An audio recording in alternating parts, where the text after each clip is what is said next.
Evening, Gasheads. Welcome back. We're back for another live show as we do every Thursday at 8 p.m. Apologies for being a bit late. Just had to sort out a few things. But yeah, as you all know by now, if you're not new, we go over the game that was previously done in the league. Obviously, beating Shrewsbury away, getting our first win in the league in 4 games. Obviously, we'll talk a little bit about the EFL Trophy. Not too much because obviously a lot of people don't really care about it too much. Obviously, we'll go on to the news that ex-Bristol City striker Chris Martin is currently on trial or training at Rovers as well. And as the title says, we'll go into the Wigan game, talk a bit about their form. Of course, they've had a few off the pitch issues, obviously with a -8, but they've had a very good start to the season on the pitch, playing with a lot of freedom. And if it went for the -8, they would be in the top 7. So we're joined by Charlie Keegan from a Wigan Athletic podcast.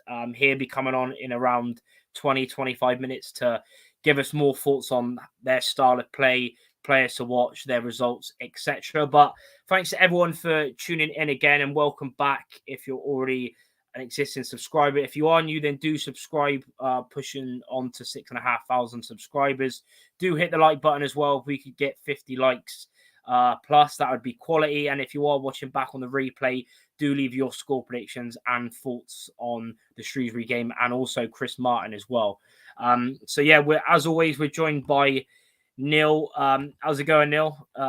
Welcome back again on the channel. Yeah, what's happening, mate? You all right? Yeah, mate. Yeah, all good. Especially after, winning on Saturday. Definitely nice to get back winning in the league. And yeah, hopefully we can push on now and try get that elusive home win that, with, only 2 wins in 2023. Obviously, we'll, get into that in a bit. But yeah, before we do chat about the Shrewsbury game, I want to get your thoughts quickly on the Wigan game. If you watched it, if you watched 60 minutes, the whole game, what did you make of that? With I think it was 10 changes, or 9 changes. A few players did play who started on the weekend, but there was a lot of changes. Obviously, Giovanni Brown went into that striker role, and yeah, what did you make of that game of what you saw of it? Yeah, I was just saying to you a minute ago. I watched an hour of it, and I think I turned it off after an hour. Just thought this is a non-event. Like, it's just men 1-0 up against a load of kids, and then before I know it, we've lost 2-1. But I think their attitude was probably the same as mine. As I don't care either, to be honest, about that game. And it seems to be the only way that side gets beat against those. I know they're going to be talented young boys, but it's attitude, isn't it? It's just attitude and application, that's all. And unfortunately, human nature will tell you that no one gives a shit about that game, and then players don't. It's a massive inconvenience to them. They don't want to play it. It's their job. They're sent out there to do it, and I just think that's what's told in the end. They're just, they've gone out there and there's probably lapses in concentration and errors because their mindset is this is a massive inconvenience to them. And then ultimately they don't want to be playing that game, but it's affected anything they want to do as far as making a stake for that first team now, because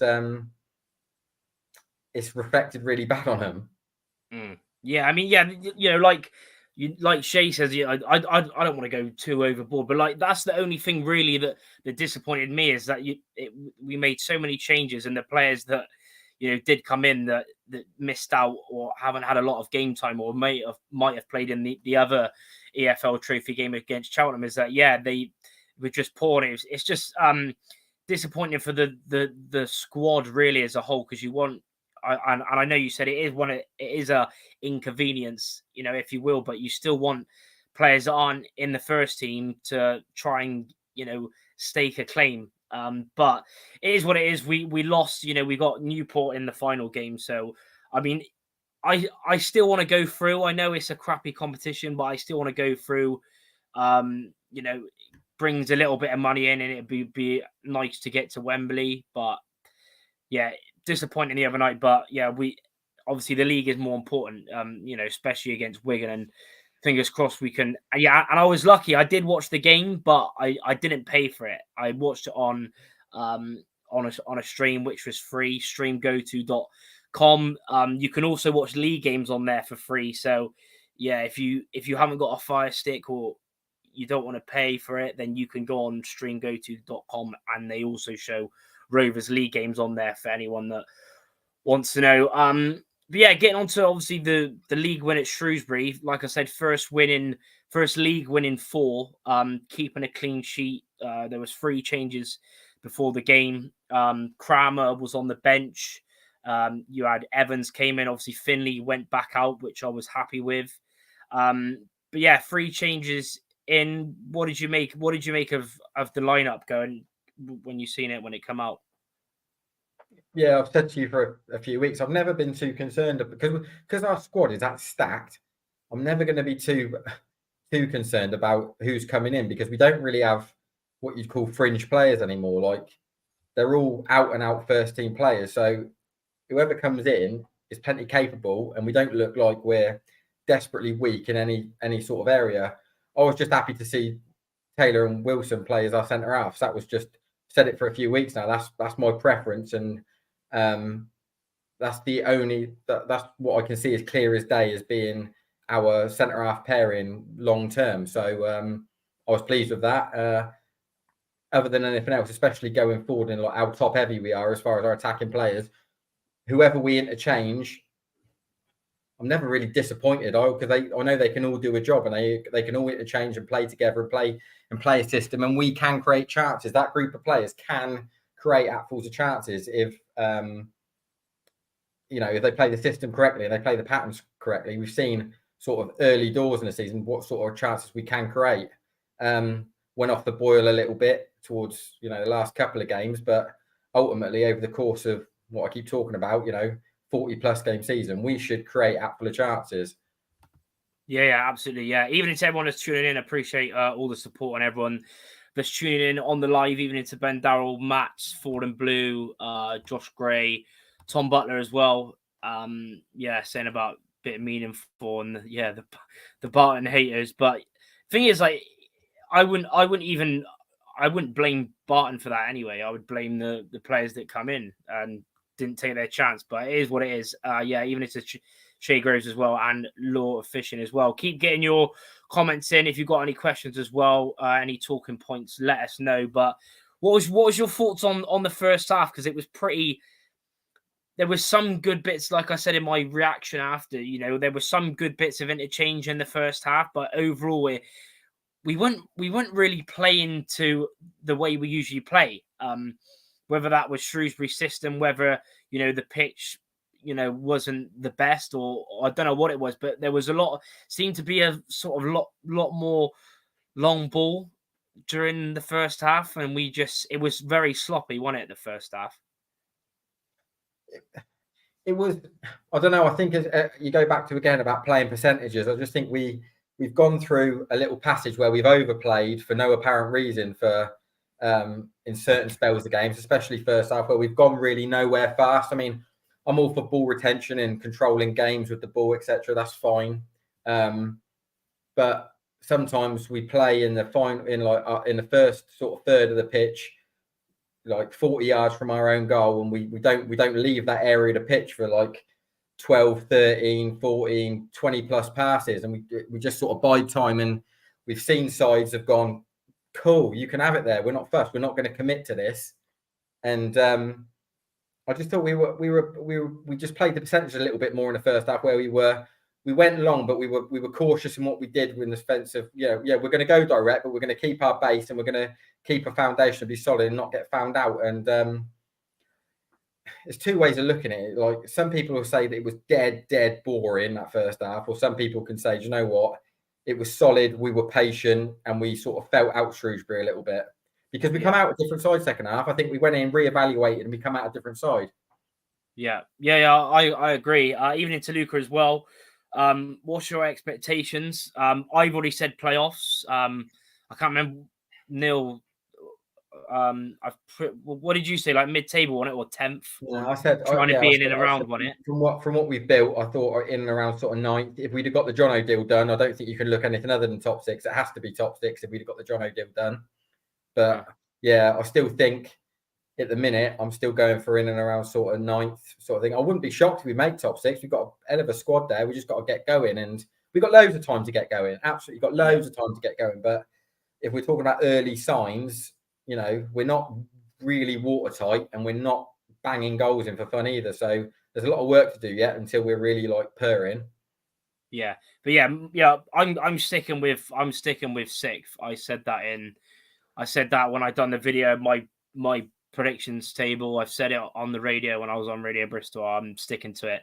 I'm always the optimist, but like you said, our squad is stacked. It's just hopefully now, you know, obviously we'll come on to predictions later, but within the lineup predictions area, I think it will be. I think now you'll start to see it not change as much. Obviously, depending on maybe next week after Peterborough when you got Port Vale, but although Port Vale have had a good start, I think you still have to give some players obviously different minutes, and I'm pretty happy with you know, players that can come in.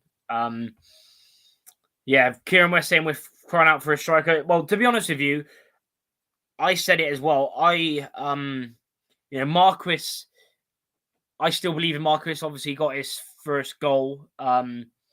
Really good finish after, you know, second half we just started moving it a bit quicker, didn't we? Moved it a bit quicker.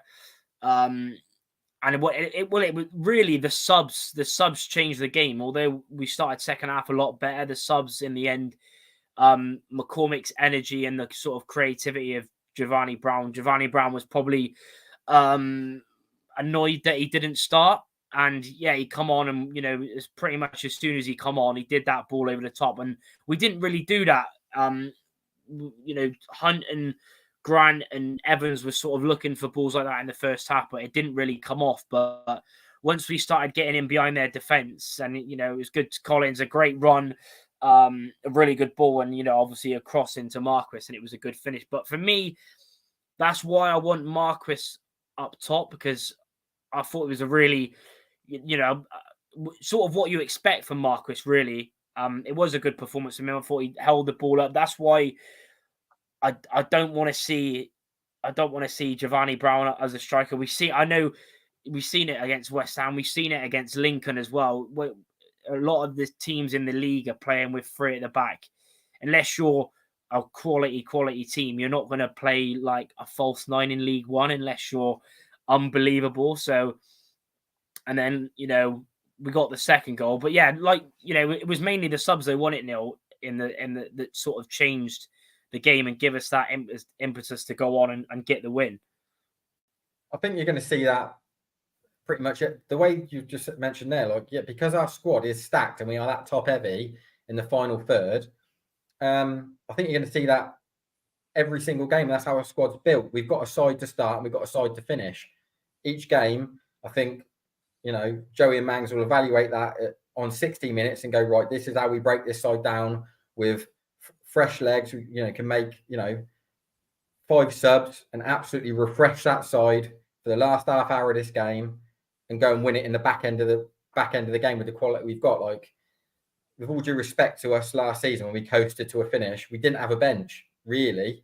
We didn't have a bench. Now, our bench is like, it's night and day. It's frightening, really, what we can do as far as change a game in 30 minutes at the back end of the game. So I think that's a plan all the way forward, to be honest. And, you know, it's fine margins against Saturday. Like I said, if Marquis has been doing what he's been doing recently and missing them chances, then the second goal don't come along either. And then you come out of that at 0-0, and it's another one where you think we was boring, we was rubbish, we didn't play well, we've come away with a point. But you know, goals change games.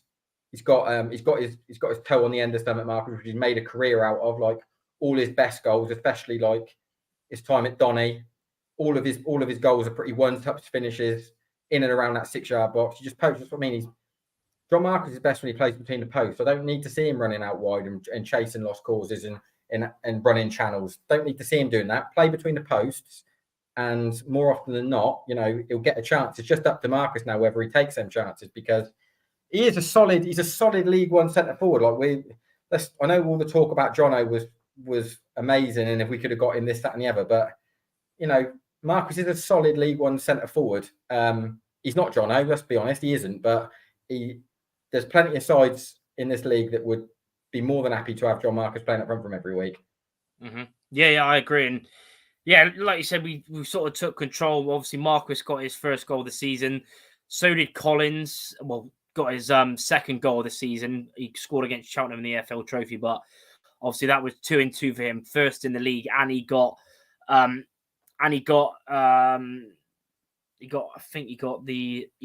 got the assist as well. Missed a big chance late on as well. But yeah, overall, didn't have to play at our best, but like we talked about in the preview, just go there, get the win. Obviously, it was good to get a clean sheet as well. For all of Shrewsbury sort of shots from outside the box, they didn't really, Matt Taylor was going on talking absolute waffle after the game, singing, we had all the ball and we had all the possession. I don't know what he was on about. What was going to say? I said to you in the week, if they resemble a Matt Taylor side, there'll be a wishy-washy side that won't really do anything. Like, they won't be good at anything, really. They'll be okay at everything and not good at anything, much like his Walsall side was, and they'll fold. And once we got our noses in front, they were never going to do anything in that game. Like, from what I've seen of Matt Taylor sides, they fold. You know what I mean? They've got no.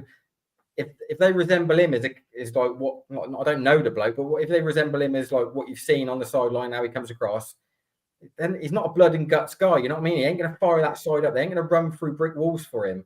And once we got our noses in front, they sort of folded, didn't they? They didn't really offer anything. They didn't really like dig in and go, do you know what? We're going to fight tooth and nail to get back in this game. They sort of coasted to getting beat.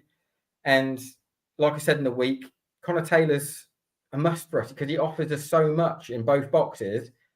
What do we get? We get to the back end of the game, hang it up. Like I said, when we were talking about Jono, something doesn't have to be perfect. The delivery doesn't have to be perfect for him to get on the end of it. You've played the percentages. You've put a decent knock, not a perfect knock, a decent knock into the back stick. He's bound to win it because of who he is and his stature. And it's resulted in a tapping at the back post. Brilliant. Game sealed. And like I said in the week, I expected it. I was saying 0-0 because of what we've seen beforehand. But really, we should have gone there and won, and we did. Yeah. And obviously, like I said in my reaction, I was buzzing with about time I finally got a prediction right. Got the scorers right. So, yeah, about time. Yeah, I've just happy that we won, really. But yeah, I'll tap myself on the back for the prediction and the exact goal scores, because I think that's probably one of the first one I've got in probably like over a year. But we're going to bring in Charlie in a minute. He's in the background. Just go through some more comments and talk about a certain striker.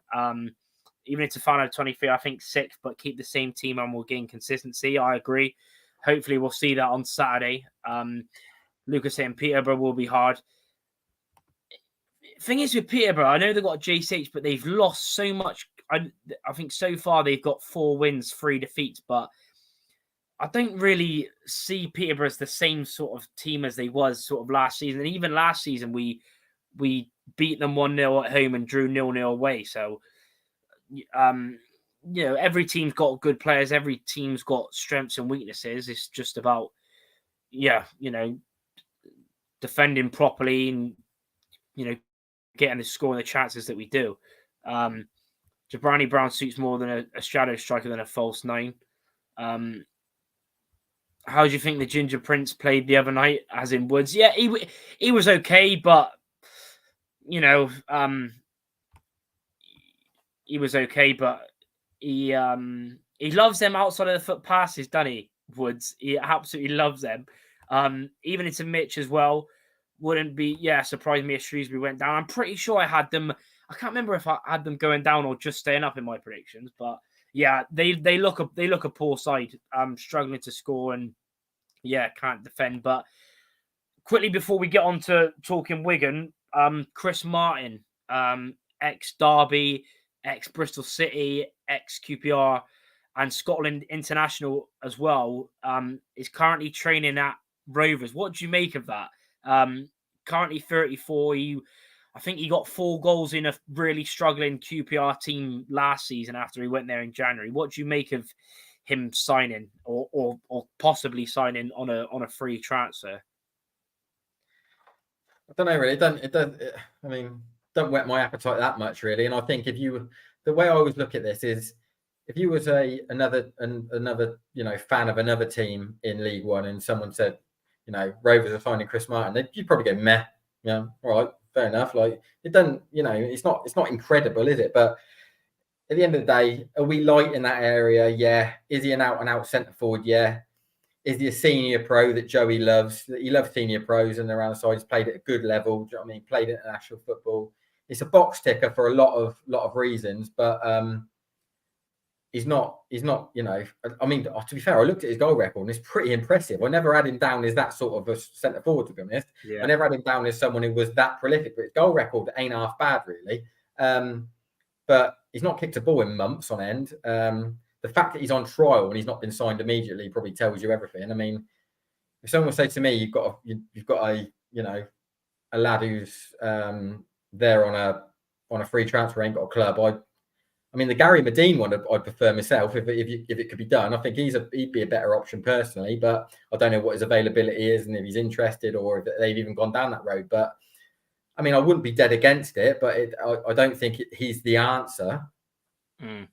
Yeah, I mean, the only thing I like Medine as well, but I'm pretty sure he had a really bad injury last season, and he was out for some months, I believe, and that's why obviously he left Blackpool on a free transfer. So yeah, I like Medine.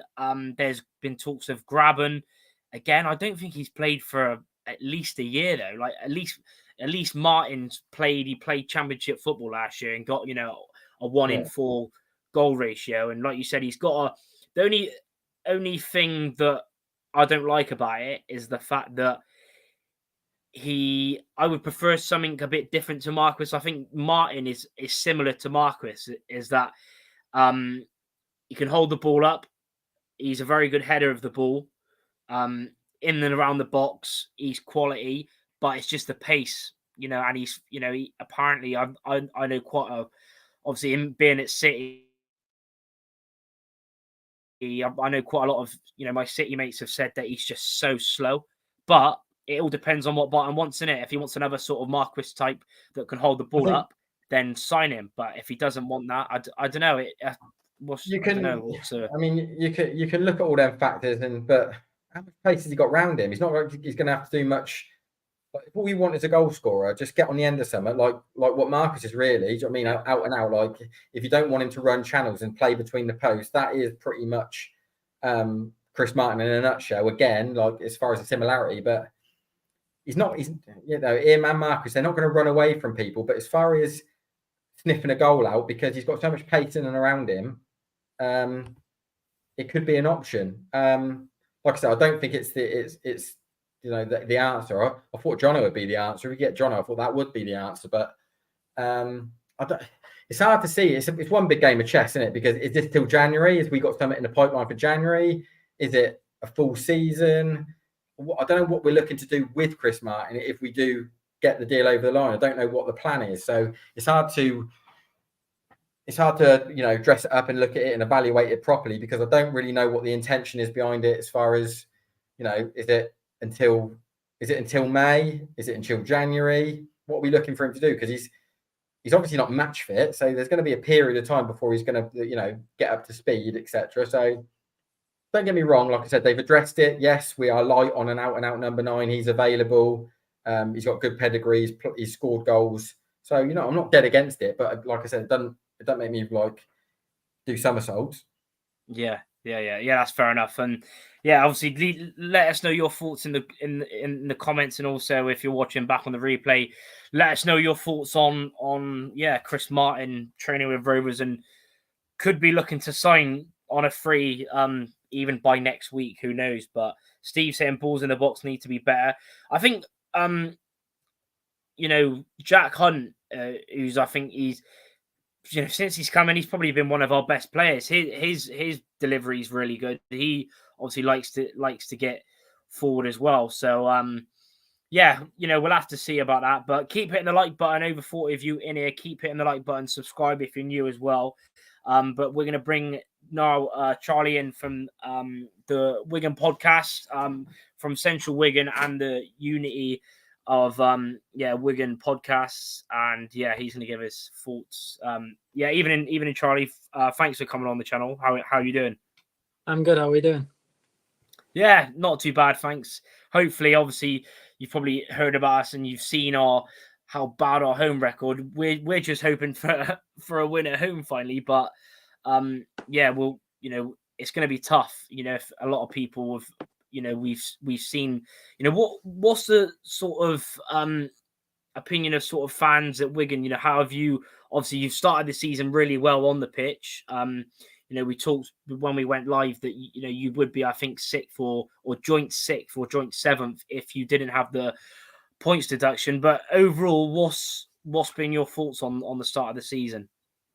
It's been really good, and I don't think really any of us knew what to expect going into a season with -8, but we didn't really expect to be positive points, especially not 5 points at this stage already. I would have assumed it would have taken a few more game weeks to kind of get there, but the squad that we've put together with loans and free agents, academy players stepping up, because a lot of our team is being built up now with academy players. The way Sean Maloney has them playing is really impressive. And like you say, we'd be pushing playoffs if we didn't have the points deduction. So it's a bit of a skewed season when you actually look at us being down in 20th just on the 5 points. But no, it's been good. Obviously still got its weak sides, but it's still a young and inexperienced side of playing together. So that's to be expected. Yeah, and like you said, it's almost that sort of they sort of got that freedom and not really got much pressure, have they? Really, they've sort of just grabbed it. Especially like you said, you've got a very, very young team. It must be, I reckon, the youngest average age team in the league, apart from your McManamans and White, Humphreys. A lot of the team are 23 and under. It's pretty crazy, to be honest. But what's been your thoughts on Rovers so far this season? Obviously it's pretty mad. You were on the 8 points deduction. You're only 4 points off us as well, which is pretty crazy. Obviously, you've played 7 as well. You've won 4, drew 1, lost 2, and obviously you're coming off the back of 2 wins. Obviously, you beat Cambridge 2-1 in the league. Obviously, we lost to Cambridge away from home. And then you had the really and I watched the longer highlights of your game against Leicester, and the way I know I say it's only Leicester under 21s. We lost to West Ham under 21s 3-1, but the way you played and the attacking football, the overlaps that the football he's got, you play in Maloney looks really good. So you come into us, you must be pretty confident, especially with our home record as it is, and your start to the season really on the pitch. Yeah, and I saw a lot of supporters, I don't know, sticking the nose up at a lot of under-21 side in the EFL Trophy, and a lot of them, aren't going to be able to compete with League One and League Two sides, but there was a lot of under-21 sides that did actually beat League One and Two sides. So you got to beat whoever's in front of you, and we a little bit complacent, I would say, in the first half an hour. They scored a great goal, but Marcel, who is the guy who assisted it and won the loose ball, he's playing championship level a bit this season. So there's still a few good players, but I think that Maloney gave him a bit up a rocket up the backside at half time, and we came out and it was just a relentless press. But a lot of those you probably won't see against when we play you on the weekend. Like Josh McGuinness scored a hat-trick, and I know there's been questions of whether will he start, but Charlie White's going to start that game. You might see McGuinness towards the end, but I doubt you're going to see Josh Stones and Harry McHugh and Chrissy, who are the under-21s who scored. So we're going to go with a bit of a different squad. But I think overall, I expect Bristol Rovers to have a decent season, and I do want to see more of a progression under Joey Barton. I know that he was finishing mid-table a little bit with Fleetwood before he left, and then we got to a playoff semi-final as well. Obviously came in and got relegated to Rovers, got them back up. But after your 17th last year, I do think that you need to be aiming for mid-table at least. And I know you just said in there just before I came on that you're looking for playoffs as well. I do think you've got players there that should be able to get you. And I know Aaron Collins probably hasn't hit anywhere near the heights that he did last season. I know he was at double figures for both goals and assists last season. Yeah, he got 16 goals, 11 assists last season. Yeah, and he won obviously one player of the year as well. So yeah, so I just think that I do think there's a lot more to come from Bristol. A bit of a slow start, but just when I was looking at last season, I think you only got 10 clean sheets, and this season just one, I believe. So I think defensively is probably where Rovers probably will just struggle mostly this season, but I do expect the attack to start kicking in soon and scoring a lot. Yeah, it's been sort of, we started this first few games, we started really well. Got, conceded late on to get the draw at Pompey on opening day. Barnsley, probably the best game we've played in a long time. Like first 20 minutes, we started off poorly, conceded. But in 70 minutes, we battered them, really. Had all the chances, but we couldn't take them. But since then, up to the Shrewsbury game, really, we haven't been having a lot of chances, and we've been struggling to break teams down. So if Maloney would do his homework, I'm not, what's your actual style of play? Because that's what this season so far, we've only, we've lost 2, we've drew 3, and we've won 2, but it's sort of been very frustrating for us because teams have just sat back against us and sort of counter-attacked us. Sort of what our style is a little bit, away from home, but at home, obviously you want to attack, but teams have literally just done a low block and we haven't been able to break teams down. So what's your, from watching, I'm guessing it's a little bit like, obviously it'd be different because you played the academy of Leicester the other night, but does Maloney like a sort of quick attacking football? I'd say it's more patient than quick. I think if you've got possession of the ball, and I've seen this season you've had the majority of it in most of the games, we'll probably bring a high press to you, just try and run it down, especially if Callum Lang is starting. He'll just run all afternoon just trying to get the ball back. And then probably as soon as we do have it back, we're just happy to pass it around the back for a bit, wait for an opening, and that's why you'll see Charlie Hughes will constantly be looking to try and find a progressive pass, and he's sending it over the back or switching the play to another wing, just trying to find any sort of areas. And we struggled against Cambridge last time out, and it was 0-0 up until just before the hour mark, I think. And it was Hughes and Rekic and Morrison just passing it around the back, and then all of a sudden Hughes is giving it to Humphreys, and Humphreys it was a great shot to score from outside the box.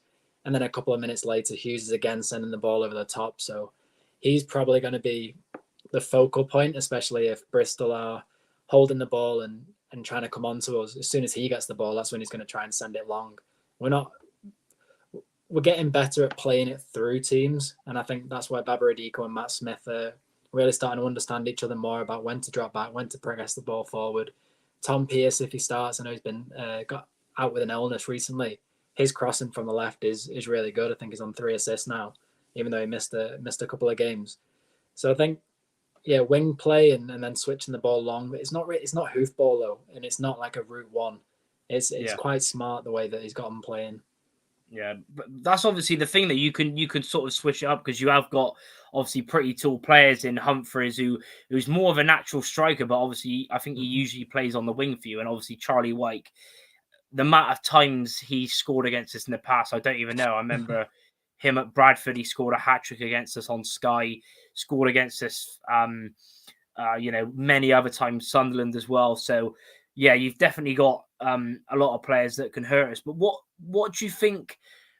Looking in as a fan, the thing that, I mean, I don't even if I could say brings a little bit of confidence, but I think depending on who we play, in midfield or, up front, I think it should be similar. We'll get on to predictions in a bit, but the fact that your team's so young maybe could play a little bit into our hands. But where do you think your weaknesses are as a side? Do you think, because obviously every team will have its strengths and weaknesses. What's your thoughts on where we can exploit that? The weaknesses so far this season, honestly, have been if teams play a low block against us, and it just takes so long for us to try and figure out how to get through them. And fortunately, some games we've managed to do it, other games we just haven't been able to do it. And it's a real intensity. And when I was looking at Bristol's sort of stats for the season, I think you're more effective in the second half than the first, I would say, because I think your last 7 goals have all come in the second half. And we went 2 up against Cambridge. Sean Maloney made a load of substitutions. I think it was 5 within 10 minutes or something, around just after the hour. And it kind of unsettled us a little bit. And then we gave away a daft penalty. And all of a sudden, then Cambridge are back in it. But they're very much a team that do come at you in the second half, especially all the way to the final few minutes. And I expect that if Bristol do that and we haven't broken you down by the time it gets to the hour mark, that's where I think we're going to struggle, because they are still learning how to see out a game. They are still learning how to defend when under intense pressure. And if we haven't put the game to bed like we did against Bolton, where we were 4-0 up, I think that's where we might get a little rocky. But equally, that's where Maloney's now saying to him about mentality, and you can't let off the gas. And that's why we saw them beat Leicester under 21 7-1. They could have taken the foot off the gas at 3-1 and probably been fine for the rest of the game, because Leicester looked burnt out. But it wasn't what Maloney was doing. He was yelling at them the whole time to keep going. And I think we scored up until the 95th minute. So it just depends how Bristol play. And if you really make it difficult for us in the first half, I expect a bit of a second half struggle for us. Yeah, definitely. Neil, have you got any thoughts or questions for Charlie about Wigan, or your thoughts on them in general under Maloney this season?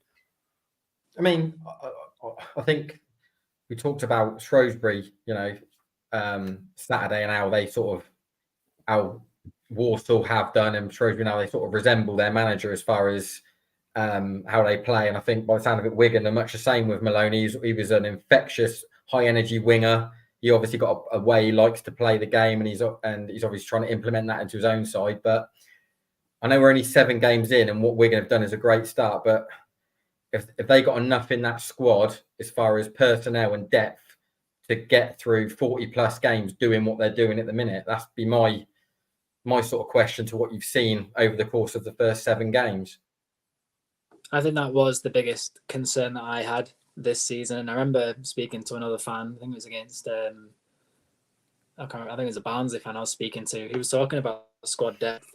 And I was saying that we're one big injury away from this side looking completely different to the way it is. Say Matt Smith got injured. He's been a real powerhouse in the midfield for us. If he gets injured, we have no idea, or we had no idea really, who was going to come in.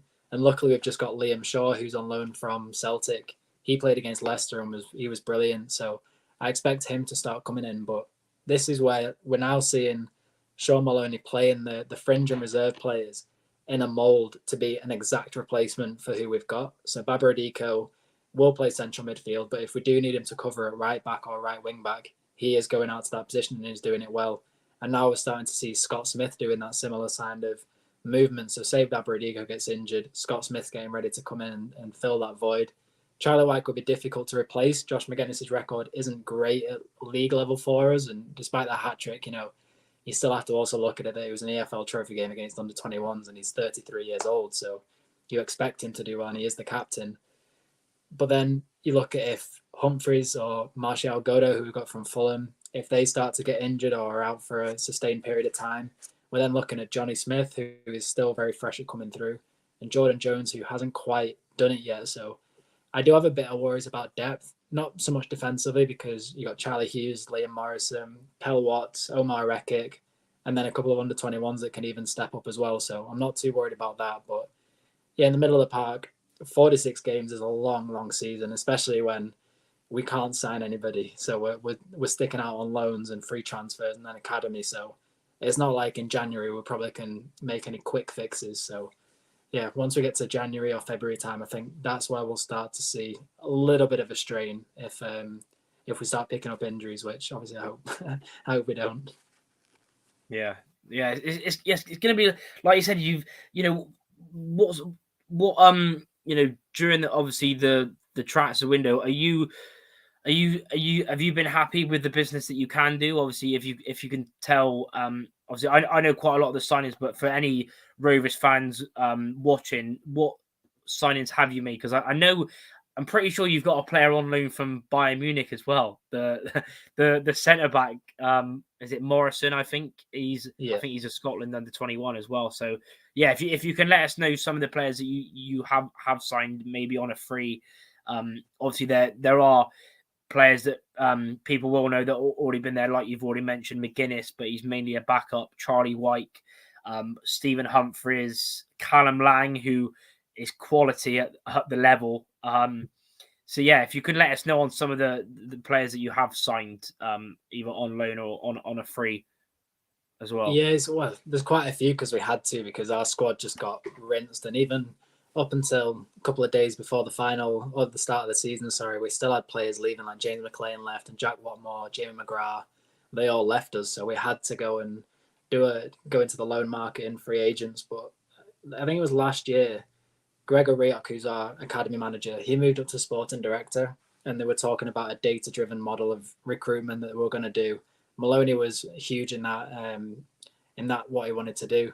So we've ended up bringing in on loan Kel Watts, who's been with us before. He's from Newcastle. Yeah. Omar Rekik from Arsenal. He was one of the final days, if not deadline day, on I think it was him that forced the move as well. He said, I want to go back to Wigan, and he was the one who picked the phone up to Maloney. So we know both of them anyway. Yeah, because he's the younger brother of Kareem Rekik, isn't he? Yeah. Well. Yeah, and he was great for us in the championship, but he would lose his head a little bit, and that was the downside to his play. And we've seen a couple of times this year he's just been petty and picked up silly yellow cards. But when you're talking about the actual quality on the field of how he can play, he's going to be huge for us this season. Then you've got Liam Morrison, got 6 caps for Scotland under-21s from Bayern Munich's reserves team. Liam Shaw from Celtic, the guy on loan centre midfielder. Martial Godo, I think he was player of the month in the Premier League 2 for Fulham in August. He's ended up coming over to us, and he was electric last game when we played Cambridge. Then on frees, we've got Matt Smith in the midfield from Arsenal. His contract was up. Steven Sessegnon, left back, was played right back from Fulham. I'm probably missing a load, but yeah, a lot of our team is built up with free agents, loans, or academy players stepping up. Like Charlie Hughes came up through last season. It's actually Colo Torre who brought him in, which is ironic because he didn't do much good for us. But the one thing he did do was bring Hughes up. And then Sam Tickle as well, our goalkeeper, just been called up to England under-21s as well. Babaradiko, Ireland under-21s midfielder. So our academy's produced a lot of good talents, which after the administration, and we ended up losing a lot of them, I was a bit worried about how our future would look with it. But Gregor Riok and Maloney have done incredible things to get them into the first team and make them look like they've been playing for a lot of seasons now. Yeah, and obviously, from a Wigan point of view, it looks amazing that you've managed to do that. And like you said, a lot of them now are getting, even your keeper, you just say, got called up to England under 21s, which is, I think has he only just started playing this year for your first team as well?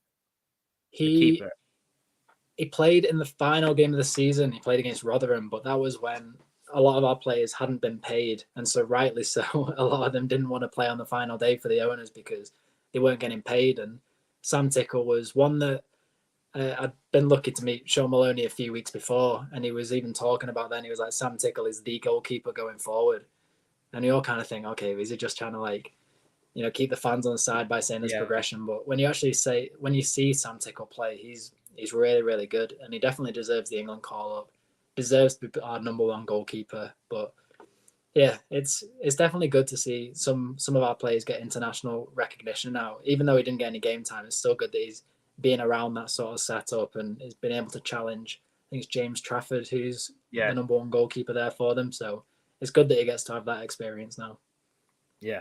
Obviously, we've got a few, but obviously our players are on loan. Obviously, they're obviously some of your players you got on loan, obviously, but I'm pretty sure like Harvey Vell, who we got on loan from Chelsea, I think because of his loan, it didn't go well with Hull last season. I think he only made like 3 appearances.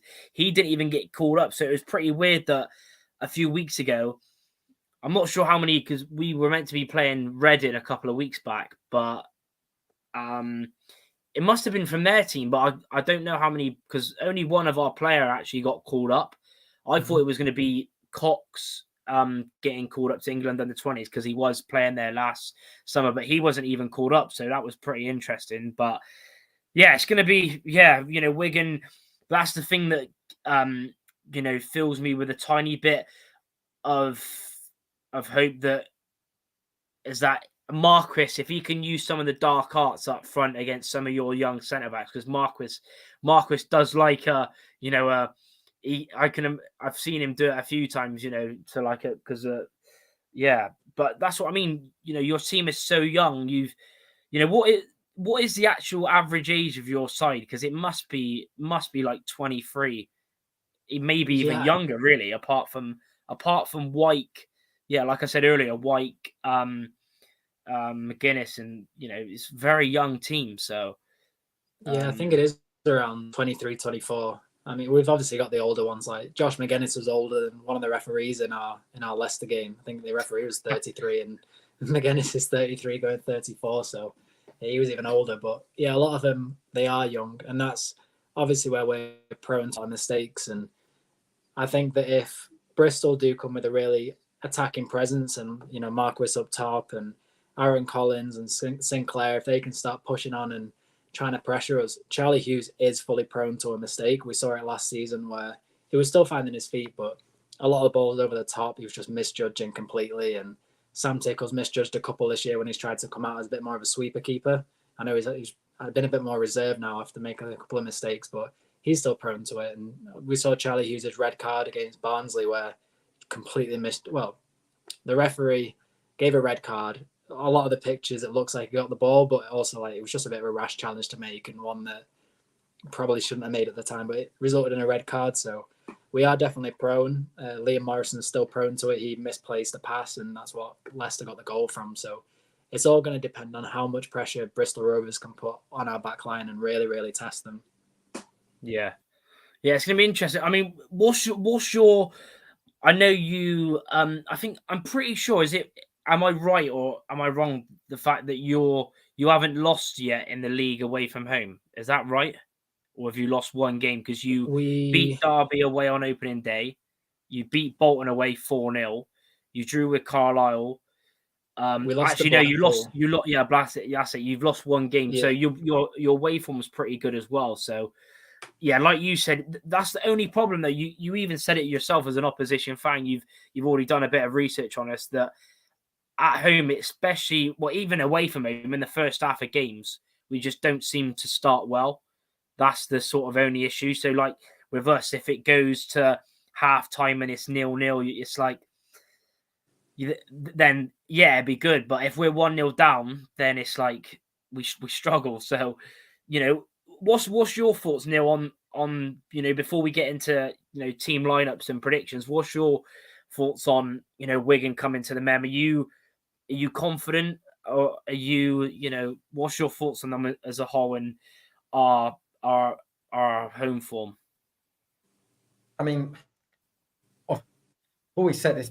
I don't pay too much attention to anything. We're 7 games in, with no sides wrapped up or how it's going to look, heading into sort of the 23rd game of the season. So we're still finding out a lot about our side, and we're going to still be finding out a lot about their side. But I'd expect both sets of management teams to sit down and look at it as far as how the season has gone so far and what they're looking at as the way they implement each other's games. I expect Rovers to try and do a little bit of a blueprint of what they did against Shrewsbury as far as nullify in the first half, make it, pretty patient and not much to look at as far as an event, reevaluate it at half time, and due to Wigan's youthfulness and naivety, try and run over him with them triple substitutions on the hour, 70 minutes, and try and run over him as far as high energy and a bit more savvy and know-how, pin him in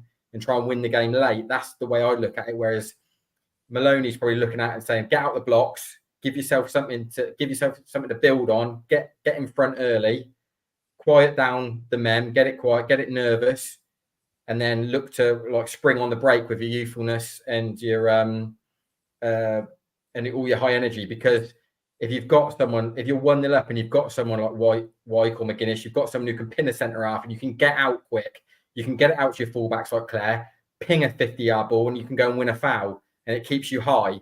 It 1-0 up. It's a cliche because it's going to be like that in every game, wherever you're playing. But your first goal is going to be massive in this because then it turns into a game of chess of how it turns out after the first goal. But I wouldn't be surprised if we go in at 0-0 against Wigan at home Saturday. I'll be comfy with that because I think Rovers will look to run over Wigan second half. As far as last half hour, the bench we've got, the know-how, how top heavy we are in the final third of changes we can make, and look to prey on the sort of naivety of Wigan. That's the way I see it going. Yeah. I mean, for me, we'll get into lineups and score predictions, but I hope for once we can go 1-0 up and really sort of. Then that's how we usually, I can't even, obviously Pompey away we done it, but at home it's been quite a while since we've actually gone 1-0 up. So that's what I'm hoping for. Fingers crossed, hoping to go 1-0 up, and then we can implement our game. And like you said, we've got, without giving anything away, we'll have Vale, Harvey Vale, Sinclair, Giovanni Brown, Finley. We've got plenty of quality. Obviously, Wigan have as well. But yeah, I mean, Ben Darrell's saying they sort of seem like Rovers struggle to break down a low block. Even into Bailey as well. Thanks for tuning in. And Ben saying we've only lost one at home and one away too. Yeah, that is true. But it's just a home form. We just need to we need a win. We need a win. We've gone, two wins at home in 2023 in the league is a shambles. Yeah. Yes. Yeah, we've only beaten three if you count all competitions because we beat Cheltenham, but we're not going to do that. We're not going to count all the EFL Trophy, but 2 home wins, and they were Charlton at home, and who was the other one? It's completely gone off my head now.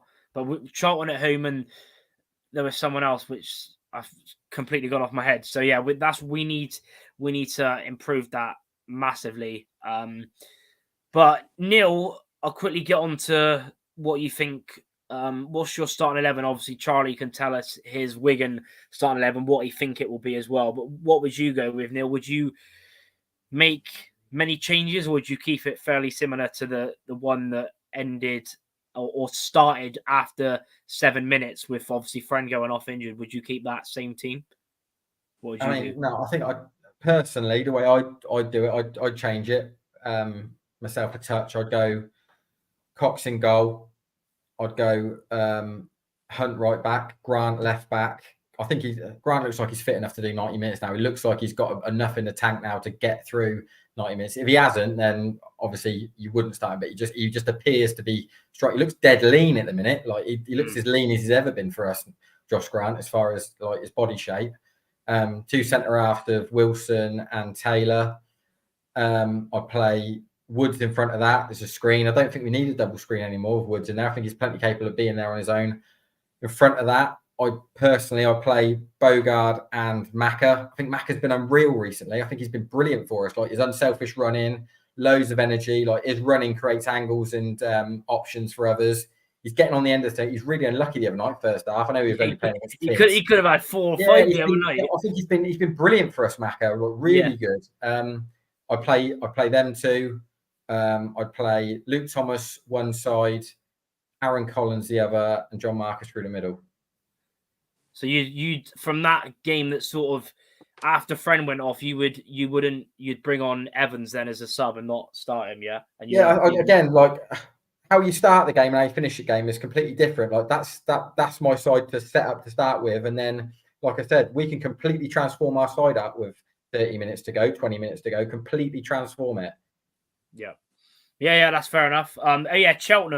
Cheltenham was the other league game we won, and that was on New Year's Day, mind. So, oh yeah, Jesus Christ. So yeah, that's how bad it is. A few people. Ben Darrell saying Cox in goal, Hunt, Wilson, Taylor, Grant, Bogard, Ryan Woods, Luke Thomas, Anthony Evans, Collins, Marquis. So that's the same team that I'm. That's basically my team as well.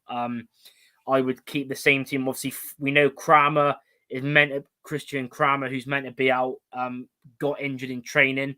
which is frustrating. Was seen on crutches and had a knee strap on, so he's meant to be out. Obviously, George Friend will be missing out. So yeah, I would go with that.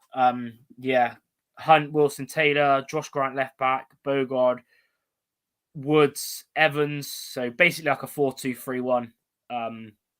So that would be my Rovers team. Pretty much everyone, you know.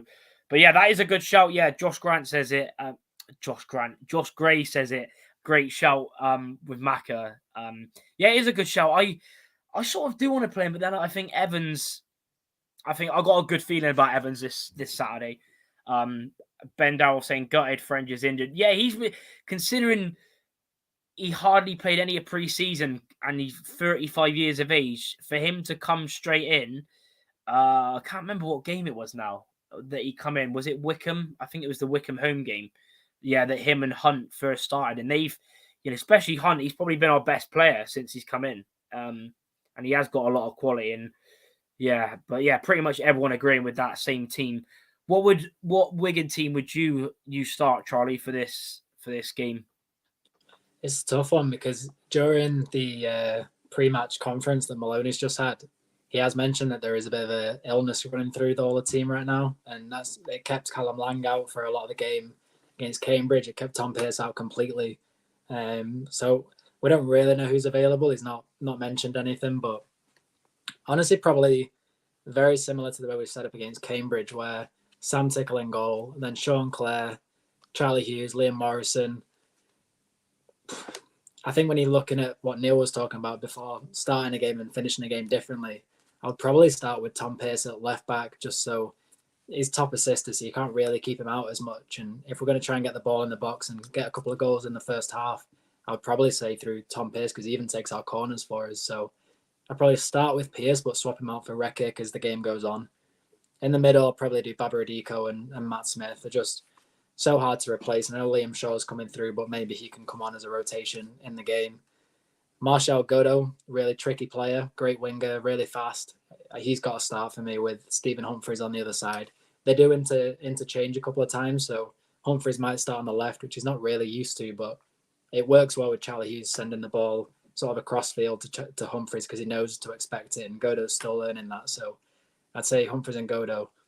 Talasgaard scored he was playing sort of a cam, but also drifting out left.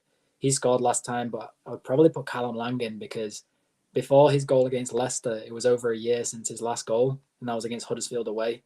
And I think that once you've scored, and you could see the weight lifted from him as soon as he did, so I would put him straight in the starting lineup if he's ready, let him go at it again.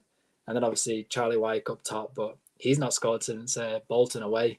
So it's been a couple of games for him that he's not scored, and he's just seen McGuinness get a hat-trick. So I think he's going to want to secure his position as best he can, which I'm sure he will. So I would probably do that. Yeah, and would that be a 4-2-3-1? Yeah, it's a 4-2-3-1 in its basic setup. But you'll see Sean Clare, if he does start, he gets forward a lot to the inversion as well. So it might make a bit of a 3-2-4-1 or however you want to say it, because he does like to get really high, and he likes to go on the right wing and cross them in. Not high, he usually does the low drilled balls. So it's a bit of a fluid movement, so it's hard to say how we'll use it. Yeah, definitely. Yeah, well, like you said, White scored for a few games, and he loves to score against Rovers, so hopefully that doesn't happen. Ben Darrell saying White versus Taylor should be very interesting. Yeah, definitely. Well, White, Taylor kept Devante Cole. Devante Cole kept him quiet after his hat trick against. That's hard to do. Yeah. He used to play for us, Devante Cole, and he was not good at all. I always thought he looked a little bit lethargic when he came on, and then when he moved, I thought, I don't think we've really lost much of a player, but he's shown now just how good he can actually be. He's done well.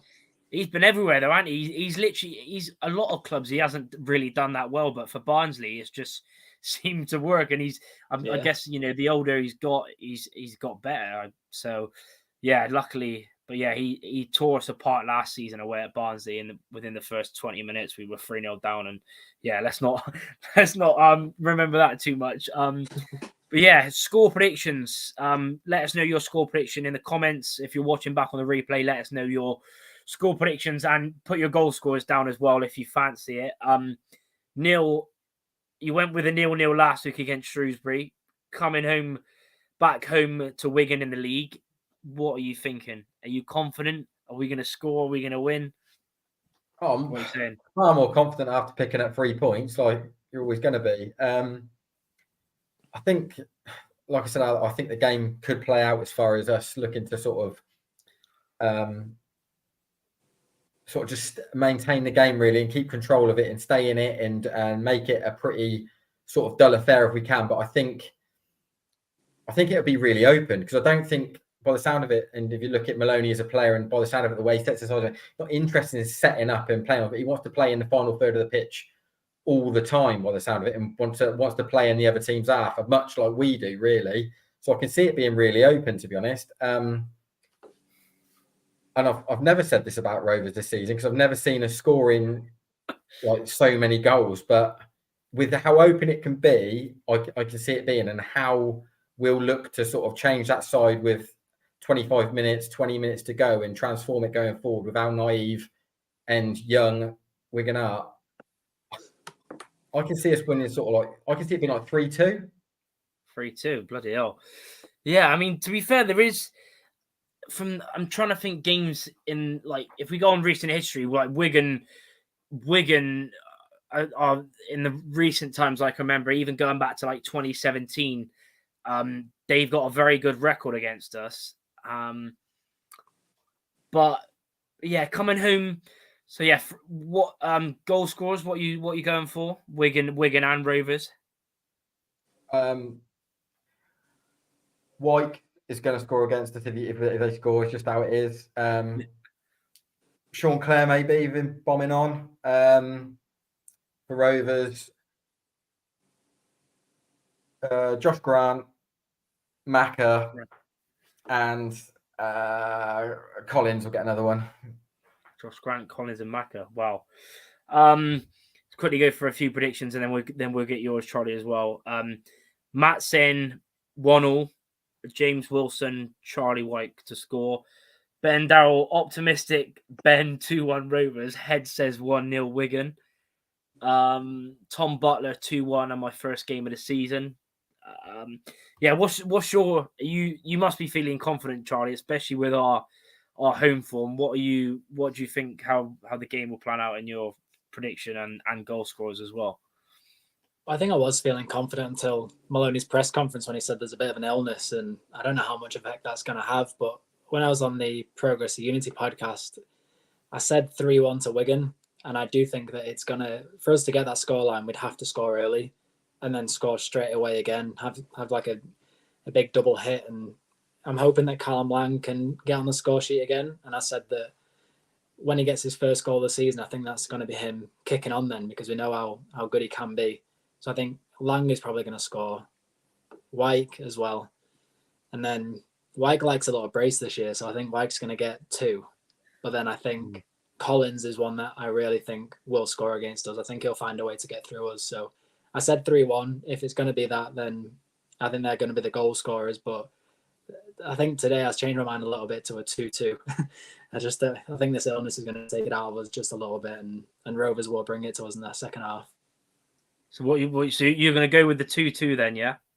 I think now I'll go with the 2-2. Yesterday I said 3-1, and I would like to have stayed with that, but the illness concern is changed my mind a little bit. Yeah, that's sort of good news then. Well, for us anyway. So hopefully no Wyke, no Callum Lang, what's the centre back? The young centre back, Charlie Keegan. That's the one. Him as well, because I haven't seen him play yet. But yeah, I've heard he's very, very good. So yeah, hopefully them 3 out. But in all seriousness, my prediction. This is tough, This is obviously, keep leaving yours in the comments as well, everyone as well. I'll get to them in a minute. I'm actually going to go 3-1 Rovers. I don't know why I'm feeling so confident. Obviously, we won the last game, and I'm usually confident anyway. But I've just got a good feeling.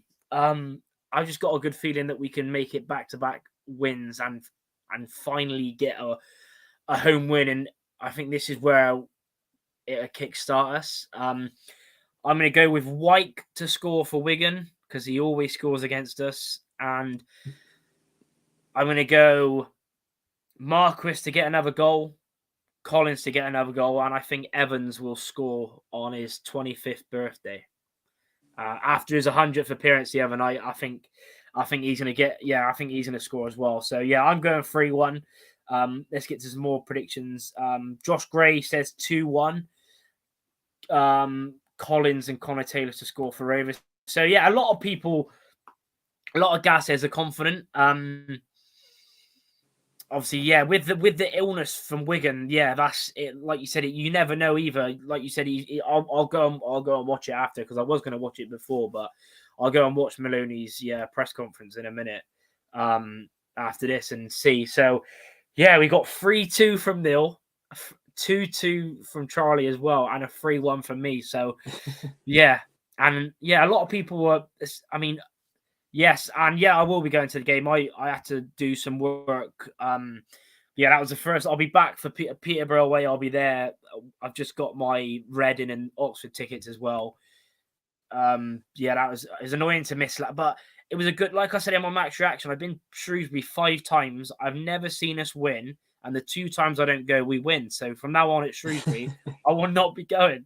But we're pretty much going to end it here. Just before we do, Charlie, can you tell us where we can find you and obviously your podcast as well that you do with the other guys from Wigan as well? Yeah, so obviously everything's just on the handle on screen, just Central Wigan on Twitter. That's where I usually put everything, but there is a link to a Substack on there, which I have all the match previews, reviews, and the podcasts on there, but also Spotify as well. If you just type in Progress with Unity podcast, you'll hear everything on there. It's a panel one. There's about 5 or 6 of us. So, we do 2 a week on there, usually a Wednesday and a Sunday. Yeah, perfect. So and I've tagged their podcast in the post I did earlier. So go on my Twitter, go to my pinned tweet, give them a follow, and go and hopefully like we talked about in pre-season, but I'm still figuring a few things out because I'm basically changing this into more of a podcast thing as well, just because I think that's just the way. I mean, it almost is a podcast anyway. I started, I was going to do vlogging as my channel says, but I don't even vlog just because you try and do it and then you get people come up to you and trying to put V's up in the background and all this. So I'm like, I'm just I'm just like, so keep an eye out for that. For us, the channel will be changing. I said in the pre-season it'd be within 2 weeks, but I'm still figuring out, the name and different graphics and stuff to put on. So stay tuned for that. But like I said, go to my pin tweet, give Unity the podcast a follow, give Charlie a follow. He's a great lad, knows his stuff. So, and appreciate you for coming on as well. Thanks to Neil as always. Few more predictions as well before we go. Kieran West saying 1-1 and Philip Hancock saying 1-0. 2-1 Rovers. So, but thanks everyone for tuning in. If you watch it on the replay, don't forget to leave your predictions. Subscribe if you're new, on the road to 6,500 subscribers. If you haven't already, go and share on all the socials as well. It'd be appreciated. But hopefully I'll be doing a match reaction where we finally win a home game. But thanks everyone. And see you in a bit. Up the gas.